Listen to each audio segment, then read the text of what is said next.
क्रीडा मंत्री माणिकराव कोकाटेंच्या अडचणी कायम, सदनिका गैरव्यवहार प्रकरणी शिक्षा कायम, कोकाटेंवर अटकेची टांगती तलवार, मंत्रीपदही धोक्यात.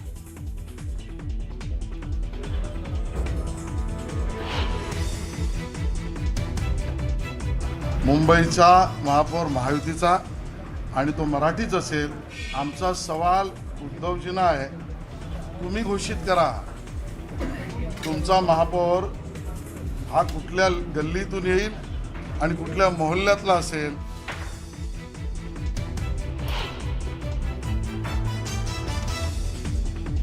शरद पवारांच्या राष्ट्रवादीच्या खासदारांनी घेतली अमित शहांची भेट, निवडणुकीतील पैशांचा गैरव्यवहारचा मुद्दा शहांकडे मांडला. कारवाईबाबत शहांकडून सुळेंना आश्वासन, सूत्रांची माहिती.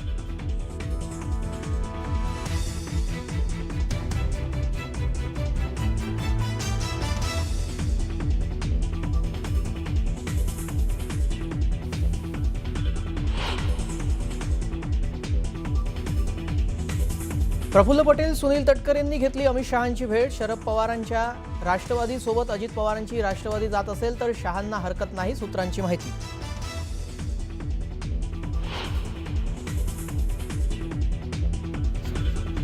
संजय राऊतांनी शिवतीर्थवर जाऊन घेतली राज ठाकरेंची भेट. भेटीत मनसे शिवसेना उबाटाच्या युतीसह जागा वाटपावर चर्चा, तर येत्या आठवड्यात ठाकरे बंधूंच्या युतीची घोषणा होणार. राज आणि उद्धव ठाकरे एकाच मंचावर येऊन युतीची घोषणा करणार, संजय राऊतांची माहिती.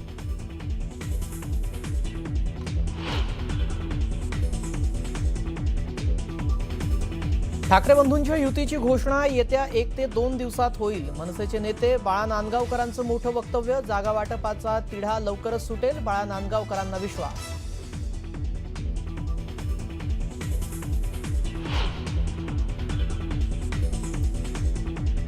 शिवाजी पार्कवर धडाडणार ठाकरे बंधूंची तोफ, दोन्ही बंधू एकाच मंचावरून करणार भाषण.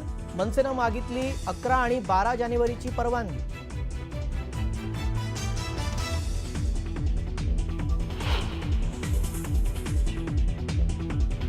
आगामी पालिका निवडणुकीमध्ये पिंपरी चिंचवडमध्ये दोन्ही राष्ट्रवादी एकत्र लढण्यावर चर्चा. सुप्रिया सुळेंनी आघाडीबाबत फोन केल्याचा राष्ट्रवादीच्या नाना काटेंचा दावा.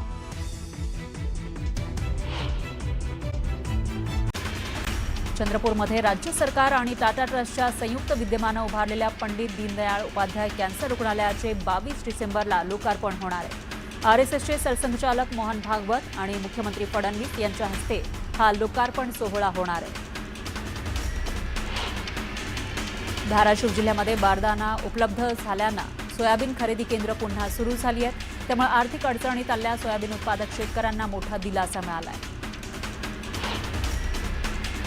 भंडाऱ्याच्या तिबेटियन बाजारपेठेमध्ये उबदार कपड्यांच्या खरेदीसाठी नागरिकांनी मोठी गर्दी केली. खास करून तिबेटियन स्वेटर आणि मफलरला नागरिकांची विशेष पसंती मिळते.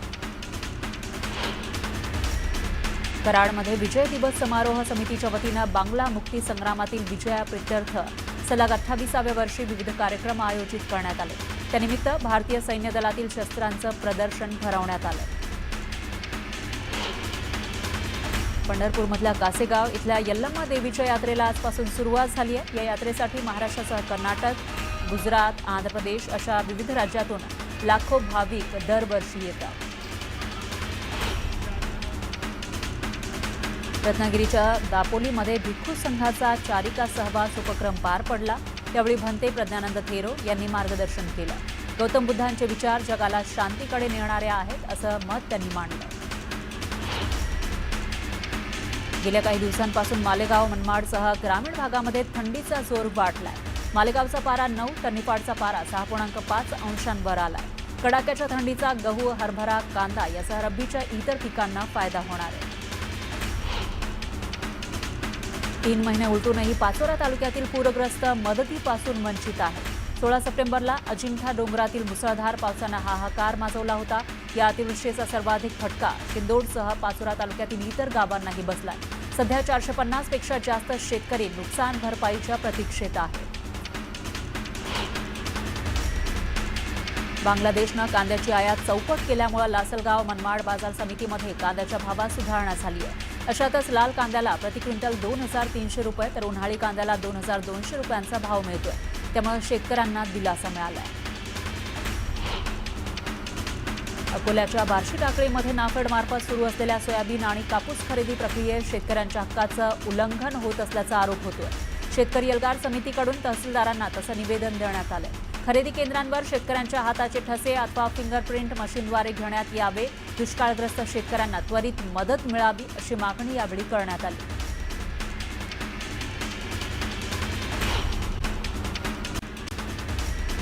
महापालिका निवडणुकीच्या पार्श्वभूमीवर वरळीमधील NSCI डोममध्ये ठाकरेंच्या शिवसेनेच्या मुंबईतील पदाधिकाऱ्यांचा आज मेळावा होणार आहे. करून दाखवलंय ते अभिमानानं सांगूया असं शीर्षक या मेळाव्याला देण्यात आलंय. आमदार आदित्य ठाकरे या मेळाव्याला संबोधित करणार आहेत. पालिका निवडणुकीच्या पार्श्वभूमीवर उपमुख्यमंत्री एकनाथ शिंदे आज संध्याकाळी 7 वाजता ठाण्यात मेळावा घेणार आहेत. या मेळाव्यामध्ये शिंदे शिवसैनिकांना मार्गदर्शन करणार आहे. त्यामुळे शिंदे शिवसैनिकांना काय कानमंत्र देणार याकडे सर्वांचं लक्ष लागलंय. येत्या आठवड्यामध्ये उद्धव आणि राज ठाकरे एकाच मंचावर येऊन युतीची घोषणा करतील असं विधान ठाकरे सेनेचे खासदार संजय राऊतांनी केलंय. मराठी माणसाला हद्दपार करणाऱ्या लोकांनी मराठी माणसासाठी बोलू नये अशी टीका मंत्री संजय शिरसाट यांनी संजय राऊतांवर केली. मराठी माणसाला पुन्हा मुंबईत आणण्यासाठी महायुती काम करेल असंही शिरसाट म्हणाले. महापालिका निवडणुकीची घोषणा होता सांगलीमधल्या मिरजमध्ये काँग्रेस, भाजप, शरद पवारांचे राष्ट्रवादी आणि जनसुराज्य पक्षातील 5 माजी नगरसेवकांसह 10 ते 15 इच्छुकांनी सोमवारी रात्री उशिरा उपमुख्यमंत्री अजित पवारांची पुण्यात भेट घेतली. येत्या 19 किंवा 20 तारखेला या सगळ्यांचा मिरजमध्ये राष्ट्रवादीत पक्षप्रवेश होणार आहे. पिंपरी चिंचवड महापालिकेसाठी दोन्ही राष्ट्रवादी एकत्र येणार असल्याची चर्चा सुरू आहे. अशातच राष्ट्रवादी अजित पवार पक्षाचे नेते नाना काटे यांनी खासदार सुप्रिया सुळेंनी फोन केल्याचा दावा केला. त्यामुळे सगळ्यांचं लक्ष दोन्ही राष्ट्रवादीच्या युतीकडे लागलंय. सोलापूर महापालिका निवडणुकीमध्ये शिवसेना आणि भाजप एकत्र लढणार असल्याचं शिवसेनेच्या प्रवक्त्या ज्योती वाघमारे आणि जिल्हाप्रमुख अमोल शिंदेंनी स्पष्ट केलंय. महापालिकेच्या 102 जागांपैकी भाजपला 25 जागा देण्यात येतील असंही वाघमारेंनी सांगितलंय. जळगाव महानगरपालिका निवडणुकीसाठी भाजपतर्फे मंत्री संजय सावकारे आणि आमदार सुरेश भोळे यांच्याकडून इच्छुकांच्या मुलाखती घेण्यात येत आहेत. महापालिकेच्या 75 जागांसाठी 550 पेक्षा जास्त इच्छुक उमेदवारांनी मुलाखतीसाठी भाजप कार्यालयामध्ये मोठी गर्दी केली. सोलापूर महानगरपालिकेमध्ये मवियातील माकपकडून महापौर पदासाठी नवीन फॉर्म्युला देण्यात आलाय. सोलापूर महानगरपालिकेच्या महापौर पदासाठी 5 वर्षात 5 महापौर देण्याची मागणी माकपनं केली आहे. सिल्लोड तालुक्यातील तलबाडा गावात आमदार अब्दुल सत्तार यांच्या हस्ते विविध विकास कामांचं लोकार्पण करण्यात आलं. यावेळी गावकऱ्यांनी गावाला भरघोस निधी उपलब्ध करून दिला म्हणून अब्दुल सत्तार यांची घोड्यावरून मिरवणूक काढली. अकोला जिल्ह्यातील मूर्तिजापूर नगर परिषद निवडणुकीमध्ये भाजप उमेदवारांविरोधात प्रचार करून पक्षविरोधी कारवाई केल्याचा ठपका ठेवत पक्षानं मूर्तिजापूर इथल्या 4 पदाधिकाऱ्यांवर कठोर कारवाई केली. संबंधित पदाधिकाऱ्यांची 6 वर्षांसाठी पक्षातून हकालपट्टी करण्यात आली आहे. राष्ट्रवादी शरदचंद्र पवार पक्षाचे नेते श्रीनिवास पाटलांनी पुण्यात अजित पवारांची भेट घेतली. यावेळी पाटील यांनी त्यांच्या नातीच्या लग्नाची पत्रिका अजित पवारांना दिली. नॅशनल हेराल्ड प्रकरणी दिल्ली न्यायालयानं ईडीनं दाखल केलेली तक्रार स्वीकारण्यास स्पष्ट नकार दिला. त्यामुळे सोनिया गांधी, राहुल गांधी आणि इतर आरोपींविरोधात मनी लॉन्ड्रिंगची कारवाई पुढे चालणार नाहीये. या निकालामुळे गांधी कुटुंबाला दिलासा मिळालाय. शिरूर तालुक्यातील तळेगाव ढमढेरे इथले जगताप वस्ती इथल्या शिवराज जगताप यांच्या शेतामध्ये लावलेल्या पिंजऱ्यामध्ये आज सकाळच्या सुमारास मादी बिबट्या जेरबंद झाला. पिंजऱ्यात अडकलेल्या बिबट्याला माणिकडोह इथं रवाना करण्यात आलं. सांगलीतल्या वाळवा तालुक्यातील कापूसखेड इथं एका रात्रीमध्ये बिबट्यानं 3 पाळीव कुत्र्यांवर हल्ला केला. ही घटना सीसीटीव्ही कॅमेऱ्यात कैद झाली. त्यामुळे बिबट्याचा तातडीनं बंदोबस्त करावा अशी मागणी ग्रामस्थांनी वनविभागाकडे केली. जुन्नर तालुक्यातील बल्लाळवाडीमध्ये शेतकरी एकनाथ डोंगरे यांच्या घराजवळील गायींच्या गोठ्यावर बिबट्यानं हल्ला करण्याचा प्रयत्न केला.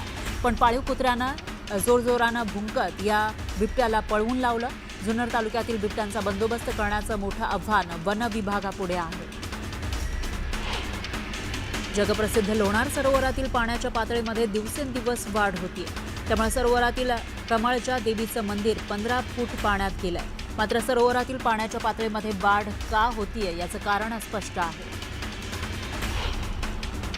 पुण्याच्या राजगुरुनगर शहराला पाणी पुरवठा करणाऱ्या पाईपलाईनला गळती लागली, त्यामुळे रस्त्यालगत पाण्याचे फवारे उडत आहेत. मात्र या पाण्याच्या नासाडीकडे लक्ष देण्याऐवजी काही नागरिकांनी याच पाण्याच्या फवाऱ्यांमध्ये आपली वाहनं धुतली.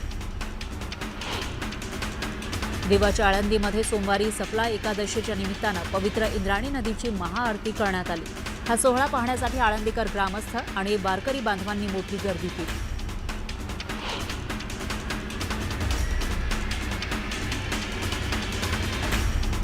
वर्धा आणि चंद्रपूर जिल्ह्याच्या सीमेलगत असणाऱ्या उसेगाव इथं कृष्णपेठ हनुमान मंदिरात धूळ यात्रा उत्सव सुरू झाला. या यात्रेसाठी भाविकांनी मोठी गर्दी केली.